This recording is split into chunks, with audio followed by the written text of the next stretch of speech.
Did you ever think about painting what you see in front of you, or capture the moments while time passing through? Because if you do, you might be one of the people who have the characteristics of being an impressionist. Impressionist is an individual who paints publicly, in nature, or outdoors.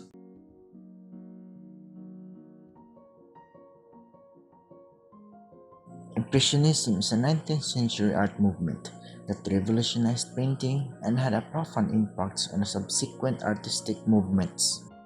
Impressionism was originated in France and is characterized by its focus on capturing the fleeting effects of light and the color in everyday scenes.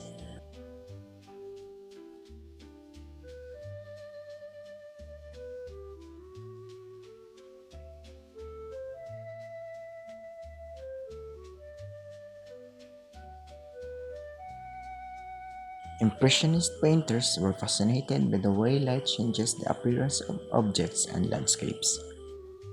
They used vibrant, broken brushstrokes to create a sense of luminosity and atmosphere.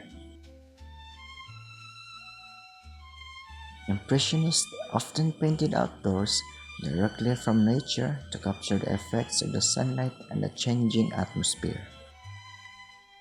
This practice, known as en plein air painting, allowed them to observe and depict the world as they saw it. Now, I will gonna show you the artists who used Impressionism art techniques. Claude Monet, Pierre Auguste Renoir, Edgar Degas, Vincent van Gogh, and Paul Cézanne.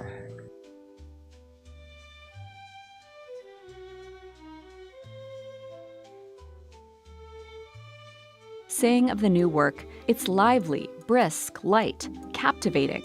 What a rapid grasp of the object, and what an amusing facture. It's summary, agreed, but how spot on the marks are. As you know, the name stuck, and the artists came around too. Impressionist landscapes, unlike those that came before, often betrayed their place in time, showing city folk in the latest fashions or enjoying leisure activities in the Paris suburbs. New railway lines had made travel out of the city easier than ever, and the Impressionists were unafraid to show signs of this new way of life, and also of the increased industrialization around them. Life was getting faster, and it followed that art should too. Paris had changed enormously in the preceding decades, having undergone wholesale renovation beginning in the 1850s. A crowded medieval city had been replaced with one that was much more open, cleaner, and safer, with wide boulevards, public gardens, and lots of light. And the Impressionists did love their light, trying again and again to arrest its ephemeral effects. They liked to show it broken by clouds, dappled and filtering through trees. Oh, and especially as it reflects on water.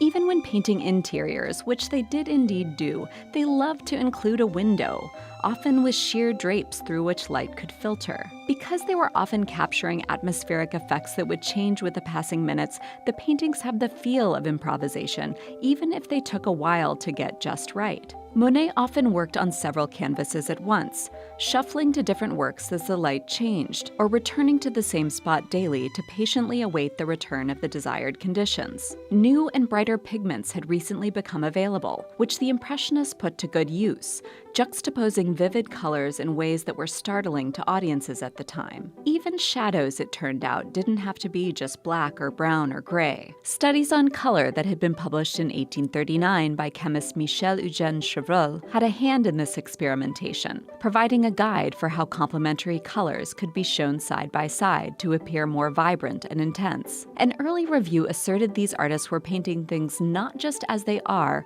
but just as they appear to be. And this was the revelation of Impressionism. To paint trees, one need not understand their structure, that they're composed of wooden trunks with branches and leaves extending out. One need only lay down rough smudges of greenish-brown to approximate the visual sensation the forms give off from a particular distance, as the light hits them in a certain way. You don't even need to know that they are trees. The artist could be an alien recently arrived on planet Earth, who knows nothing of the objects before them but makes a record of the visual stimuli they perceive nonetheless, assuming this alien has some sort of eyes, of course. But not all Impressionists painted like that. Edgar Degas was a master draftsperson, using strong lines to delineate forms, often human ones, with clear expertise. His innovation came in his unexpected compositions, showing subjects off-center, from oblique angles, or closely cropped. The popularity of Japanese art at the time can be seen in many Impressionist works through their flattening of forms and use of open space. The arrival of photography had also revealed new ways of framing images, suggesting the possibility of unbalanced, snapshot-like compositions,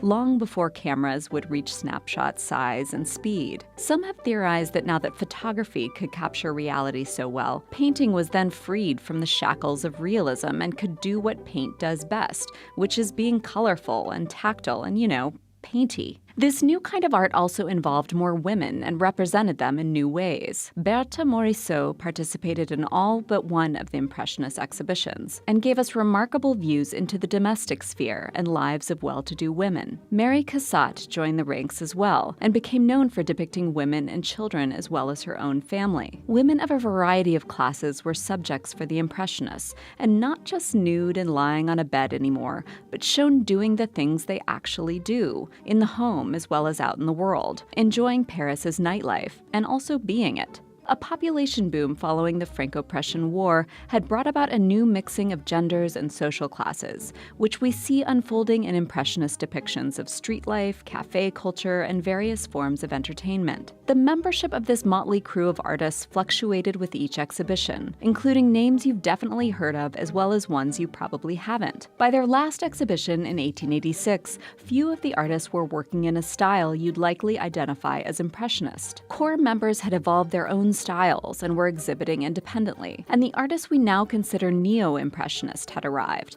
like Georges Seurat and Paul Signac, who were interested in the more scientific aspects of color and how our eyes process it. What we call post-impressionism had reared its head as well in the form of the young Paul Gauguin. By 1886, impressionism had become a global tendency, with artists around the world exploring similar techniques and styles and subject matter. That Impressionism as a word exists owes a credit to the concurrent expansion of the popular press, the first art movement with a name to be covered widely, with reviews ranging from neutral to complimentary to openly hostile. The art market had recently strengthened as well, bolstered by a stronger French economy, and a new category of collector had emerged, interested in apartment-scale pictures rather than castle or cathedral-scale ones. Art dealer Paul Durand-Ruel was a primary force behind selling the Impressionist works, both in Europe and America, where the paintings were snapped up and eventually gifted to the museums where many are still held today. It was a newly common practice among dealers to encourage their artists to find their own niche in the market, each to peddle their own singular vision. And it's that singular subjective vision that Impressionism has come to embody. What these artists were able to capture,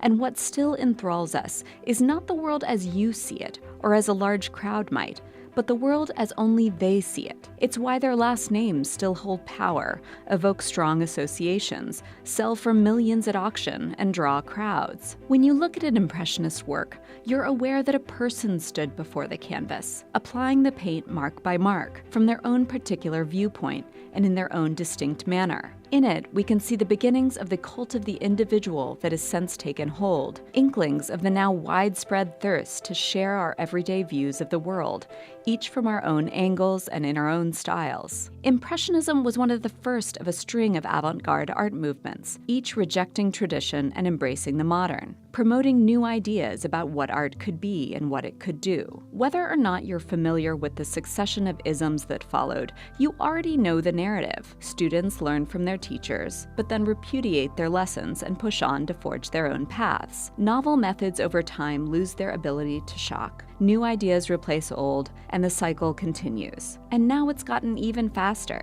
An 1874 review of the first Impressionist exhibition posed the question, is the absence of rules a good thing? Only the future will enlighten us. And enlighten us it has, demonstrating the breadth of what the pursuit of singular vision can bring forth.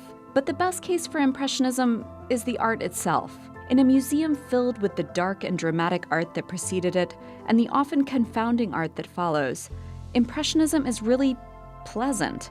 It's not violent or distressing or sentimental or moralistic. It's recognizable subject matter rendered in an interesting but not overtly challenging by contemporary standards kind of way. It's an optical delight, giving us windows into a fascinating historical moment created by supremely talented artists who pushed art in new directions to better represent that moment and their own view of it. And that is enough.